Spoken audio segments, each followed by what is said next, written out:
Somalia has not had a functioning government for almost 20 years and has been mentioned as a failed state and breeding ground for al-Qaida.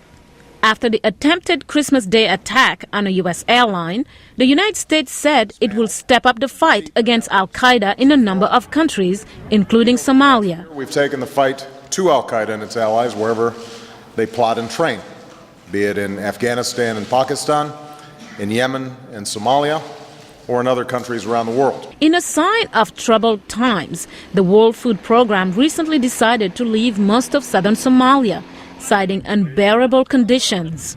It says the decision will halt food aid to about 1 million people.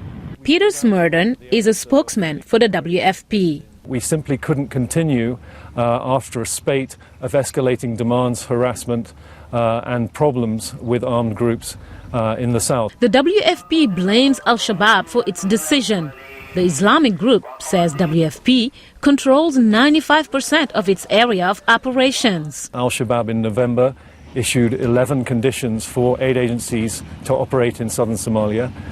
These included conditions such as women being removed from their jobs unless they worked just in hospitals or health centers, and a payment of $20,000 every 6 months. The World Food Programme says it continues to deliver food in the rest of the country, including the capital, Mogadishu.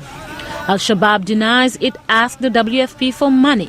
The Islamic group is battling the recently installed and Western-backed government in Mogadishu. It has called on its militants to wage war against the UN. The United Nations has become a tool for infidels, so we urge our fighters to dismantle it and wage war against it. Walid Forez is an expert on terrorism. He says many al-Shabaab members are former fighters in Afghanistan and Iraq. The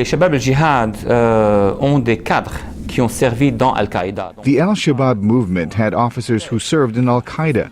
This is not a hypothesis, it's a fact. They've fought with al-Qaida in Afghanistan and also in the Sunni Triangle in Iraq. The people have since gone back to Somalia. They want to create a similar organization to the one they viewed as the mothership. Forez says the group aims to expand beyond Somalia.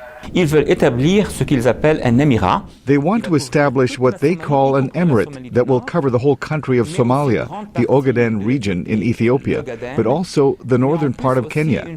Somalia-born analyst Mahdi Abdi says aid to Somalia has to go beyond food. Food is very important. I mean, it keeps people alive.